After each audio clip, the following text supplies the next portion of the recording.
The rocky shore. There are four main types of intertidal zones: rocky, sandy, muddy and shingle and pebble. Today we'll be looking at a rocky shore. The rocky shores support a huge diversity of life, and examples of almost every animal group can be found here. The upper, middle and lower shore are easy to distinguish on a rocky shore because of the various species living in each area. In the splash zone, which is never covered by tide but drenched in spray, you may find black and yellow lichen, as you can see here. The upper shore is typically indicated by a band of barnacles. You may also find limpets and spiral wrack here. The middle shore can be identifiable by mussels in bladder wrack, whereas the lower shore has typically serrated wrack, dogwouts and beadlet anemones. We shall now look at some of these species. Let's first take a look at the strawberry anemone, Latin name Actina fragacia. Strawberry anemones are found on the lower shore, slightly deeper than its close relative, the beadlet anemone. The strawberry anemone has a rather local distribution and apparently confined to the southwest of England and the English Channel. It feeds on crustaceans, mollusks and fish by capturing them with its stinging tentacles. It has few predators, which include the tompock blenny. It can grow up to 10 cm in diameter. Next is mussels, Latin name Mytilus edulis. Mussels are part of a class called bivalvia. Bivalves possess a shell made up of two hinged halves.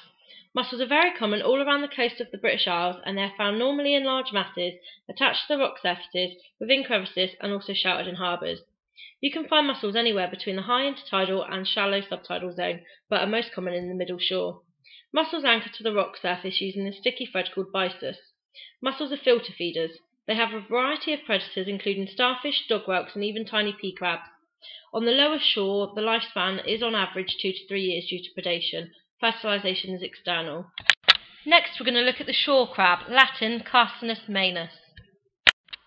The shore crab is found all around the UK. It is predominantly of shallow water, up to the depth of 60 metres, and a shore-based crab. They are very hardy crabs and can tolerate salinities of a wide range. They can have a shell of up to 8 cm across and can be identified by the spiky edges on the front of the shell. Shore crabs feed on shrimps, worms, algae, and any mollusk it can break open. Predators of the shore crab can be both fish and birds. Shore crabs have a larval phase where they drift as plankton as they develop the features of an adult before settling on the seabed. They are a very aggressive species and can often be found fighting amongst themselves. We are now going to look at serrated wrack. Serrated wrack, Latin name Fucus serratus, is a brown seaweed which can grow up to 60 cm in length and has a lifespan of 3 years. They are common on the lower shores around the coast of the United Kingdom in large groups. You can see serrated wrack has no air bubbles, unlike bladder wrack. It reproduces by releasing eggs and sperm into the water to then join in the water column. These are released by reciprocals at the end of the frond. Serrated wrack is an autotroph, which means it uses photosynthesis to get its energy from the sun.